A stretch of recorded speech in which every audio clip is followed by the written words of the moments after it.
Cloud cover for today, but are we done with the wet weather? I got your answer. Violent road rage caught on camera. Significant damage was done to multiple vehicles, and an innocent person was left with major injuries. We'll have more from Vista. Southwestern College is defending Hispanic education funding that is at risk of being cut. More than 200 people are in the process of filing lawsuits claiming they were abused at a county-run children's shelter in Kearney Mesa. More complaints about the Union Tribune's high subscription rates. I'm working for you to get answers. It's going to be busy on the roads this weekend, so we've got the best times to leave and to come back home. There's a new way for college students to connect to this school year right from their phone. CBS 8 News Live at 6 starts now. We begin tonight with a weather impact alert. This is a live look at downtown San Diego with clear skies right now, following some on and off rain seen throughout the day. Good evening and thank you for joining us. I'm Carlo Cicchetto. I'm Marcella Lee. A lot of people are wondering if that rain is gone. Chief Meteorologist Carlene Chavis joins us now with those answers. Carlene? It's a legit question. Yeah. Of course, because it was definitely out of ordinary to see some of those showers earlier today.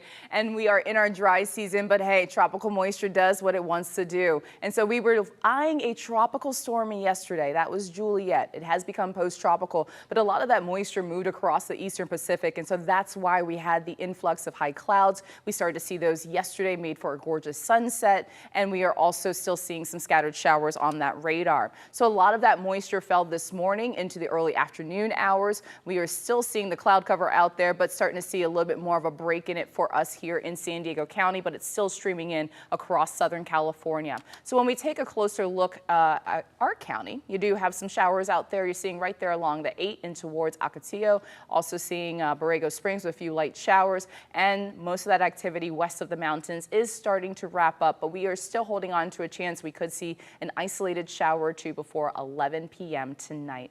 We'll go ahead and take a look at your complete forecast because by tomorrow, it's like it never happened. Coming up, Marcel said, oh. All right, summer's coming back, I guess. Remember, you can find an extended weather forecast on CBS 8 Plus. Download on your TV and watch for free.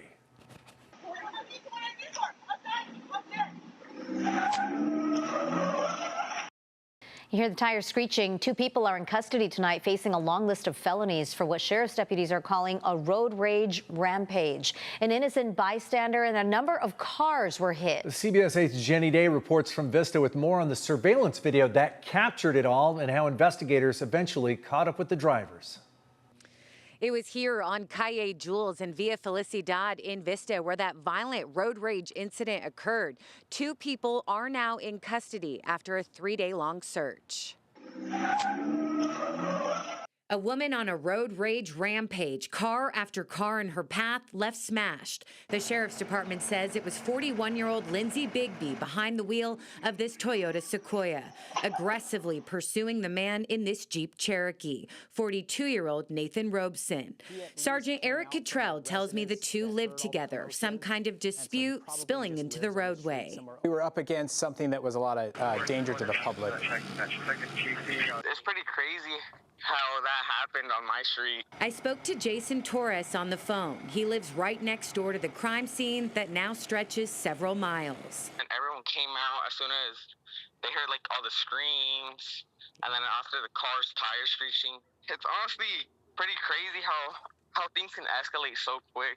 One neighbor, a man in his 30s who came outside to investigate the commotion, was run over and dragged, transported to a trauma unit with major injuries. It's truly tragic. This is for sure a victim of someone else's rage. After that, Sergeant Cottrell says Bigby hit another car head on, then got out and ran, getting into the Jeep she first tried to hit. All of it caught on camera. He is what we know as a victim, and he's also a suspect because he helped her get away and flee. Robeson is charged with aiding and abetting while Bigby is facing felony hit and run. The two were arrested together in that same Jeep in Mission Beach. And those 2 drivers have their first court appearance tomorrow. Stay with CBS 8 for developments. Reporting from Vista, I'm Jenny Day. Thanks, Jenny. This just into our newsroom, we are learning that one person has died in a crash just north of Ramona, and another person suffered traumatic injuries. It happened just before 4 o'clock this afternoon on State Route 78 near Weekend Villa Road. We're told that the car crashed about 30 feet off the road. You see this video here from Chopper 8. We're still trying to learn more information about what happened, and we'll update you when we get that. New CHP crime suppression teams will now be helping local law enforcement across the state crack down on crime. Governor Gavin Newsom made the announcement today and said San Diego is one of the cities the state will send teams to. The governor says these teams will work with local law enforcement, focusing on things like drugs, illegal weapons, and theft. The governor was also asked if this move was a response to President Trump's anti-crime efforts. I've had probably 9 or 10 press conferences on this topic over the course of the last few years. So we're not reacting or responding to anything, quite the contrary, with one caveat. The community wants to see more, and we are trying to be responsive to the people we serve. CHP says the new suppression teams will begin operating locally this week. Colleges around the state, including here in San Diego, could lose hundreds of millions of dollars in federal funding. A lawsuit is going after the Hispanic Serving Institution program, claiming it is discriminatory. CBS 8's Alex Cheney joins us live from Southwestern College, where he talked to some students today who rely on that program. Alex. Yeah, Carlo, I heard from a lot of really concerned students today over that HSI funding. Several of the students that go to school here at Southwestern College need that to be able to go to college.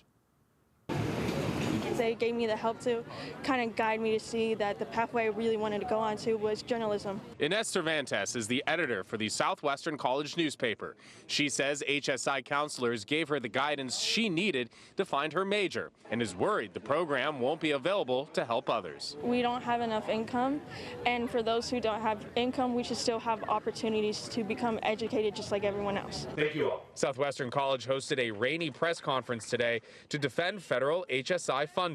Colleges in the San Diego and Imperial Counties Community College Association received $15.3 million in funding from the program. Unconscionable decisions. On Wednesday, the state of Tennessee and the group Students for Fair Admissions filed a lawsuit against the Department of Education seeking to end Hispanic Serving Institutions' federal designation and HSI funding. Then on Friday, the Department of Justice said it would not protect HSI funding from that lawsuit.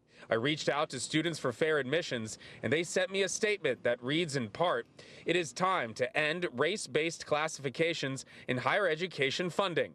Federal dollars should follow need, not ethnicity." Unleashing potential. The president of Southwestern College says HSI funding benefits all students. That is absolutely incorrect. It's not affirmative action. Those tutorings, those career pathways, they're open to any and all students. They're just partially funded by these federal funds. Students like Manny, who now want to use his future finance degree to help students like himself who need a little extra help. I believe that investing in the youth, investing in the kids is super important, and I want to continue that for later generations to come.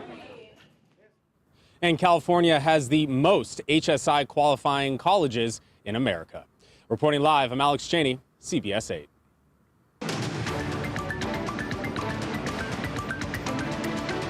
New tonight, we're hearing from a woman who says she was the victim of sexual abuse at the County of San Diego's Polinsky Children's Center in Kearny Mesa.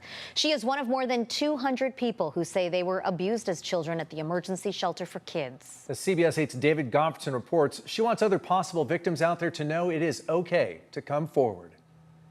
That was 11 years ago, and I still get flashbacks to this moment.